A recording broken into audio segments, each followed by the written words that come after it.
everybody. So in this video, we're going to start the discussion about the linear momentum equation and a more detailed form of the linear momentum equation that will take into account the parameters in the system, like the velocity, the density of the fluid, and so on.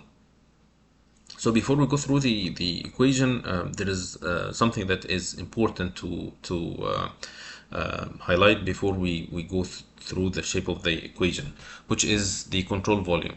So it's the control volume is part of a space that we apply our equations to, and it's very important to identify or define this part of space precisely before we start the calculations, because the forces that we are going to include and other things that we are going to include in the equation depend on the control volume. So we have to have a clear idea about the control volume and to precisely define it so we can apply the equations in a proper way.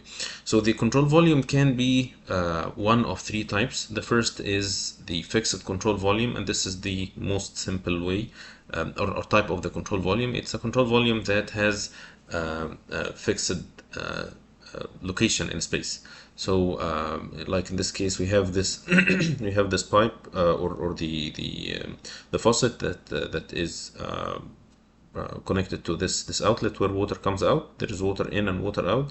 So in this case, the control volume is the region that is highlighted by the dashed red line. This is called a fixed control volume, meaning that the control volume doesn't change with time. Its place is always the same and it's not going to change. And this is the most simple type of the control volume, and this is the type that we are going to deal with in I would say all or most of the problems that we are going to cover in this chapter. The other type is, or the second type is what we call a moving control volume. And a moving control volume is more commonly used in cases of moving vehicles or yeah, it's like an aeroplane, like a train, like a car. So in this case, we are more interested in the forces on the body of this vehicle, like the tail or the wings of the airplane, and this is very important to know how to design it in a way that would be suitable for the forces that will be acting on it. And in this case, the control volume is the aeroplane itself. And so the plane, of course, is moving. So the control volume in this case is called a moving control volume. So it's moving from one place to another. I'm interested in this moving vehicle that is moving in with the speed that is. That's why we'll have different speeds here. We have the speed of the control volume. We have the speed of the air around the control volume. There is the relative speed of the control volume relative to the surrounding. So it will contain more details than the fixed control volume.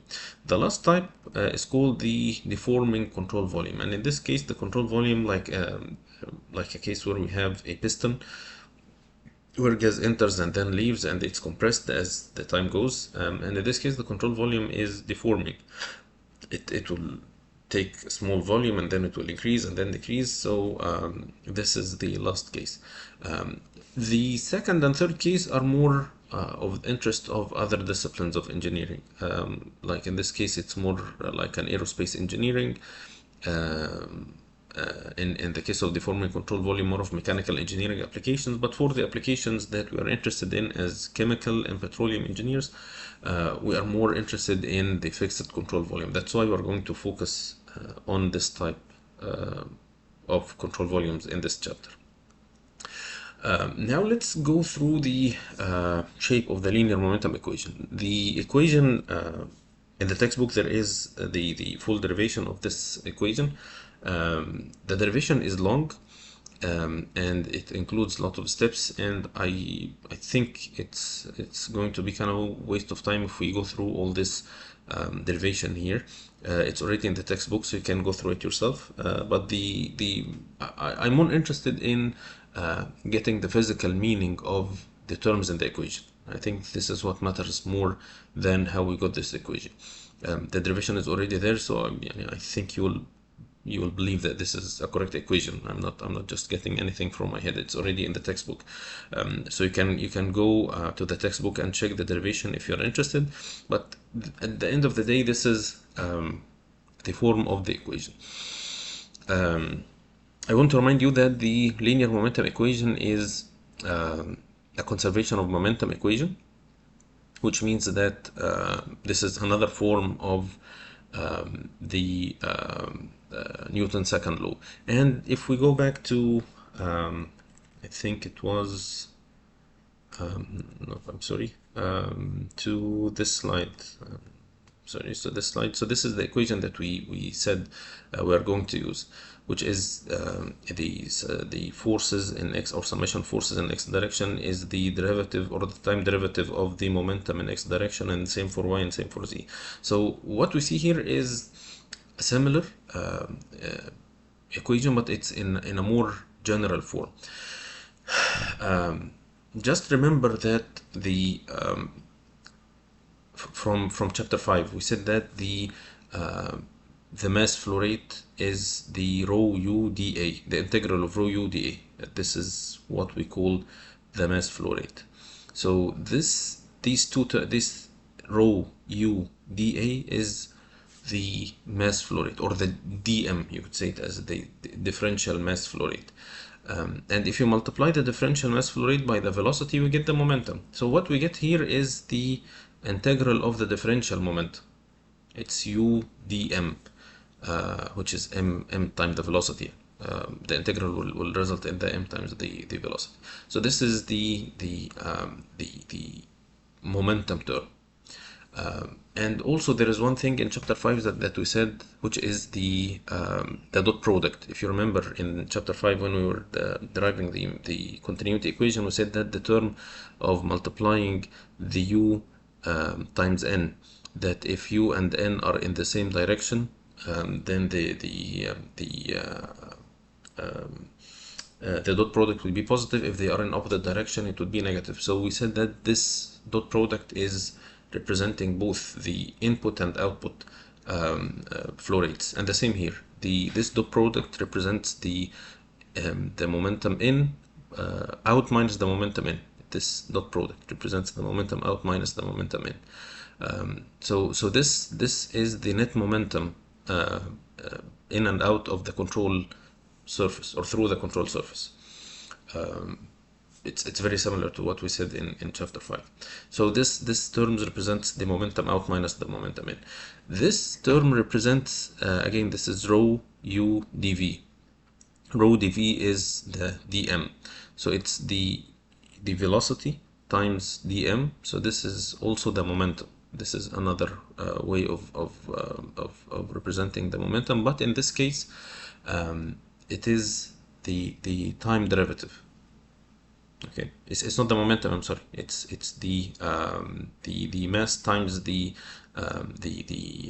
velocity. Okay, it's not the mass flow rate, it's mass times the velocity. But anyways, what we have here is the rate of a change of the moment. This is the integral over the control volume, represents the momentum, and this is the rate of a change of the momentum. So this is, you can express this as the accumulation of the momentum in the system. And this is the sigma forces. So this equation can be represented as sum of all the external forces acting on the control volume equals the rate of change of the linear momentum in the control volume, plus the net flow rate of the momentum out of the control volume, which is out minus n, by the mass flow.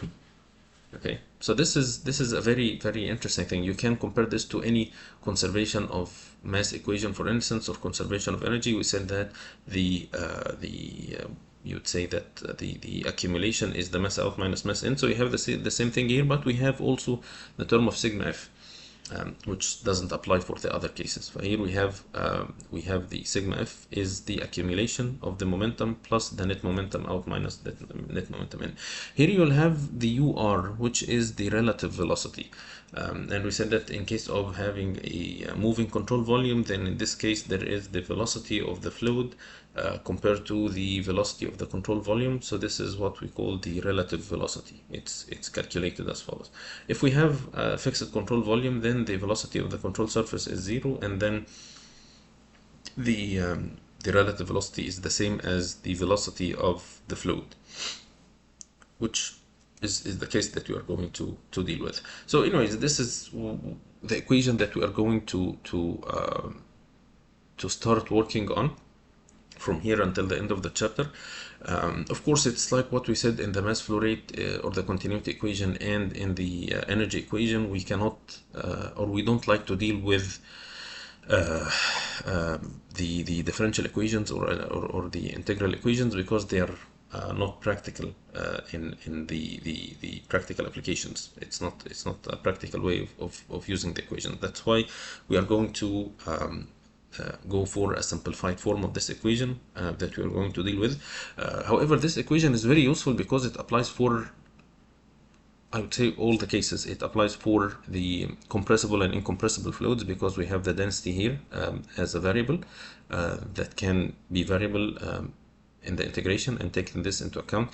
It works for steady and unsteady state flows. It works for fixed and deforming control volumes. So it's a general equation that can apply to any type of system: steady, unsteady, compressible, incompressible flow, fixed control volume, or moving or deforming control volumes. Again, we are going to go for a simple form of the equation, but for now, this is the general form that we can use for any case. And starting next video, we're going to discuss more this term and analyze the types of forces that we are going to include, and how to take them into account, and how to know more about them. And then we will, in the following video, are going through the special cases of the equation, which are the cases that we are going to be dealing with more. So I'll stop here, and we will continue next time, inshallah. Goodbye.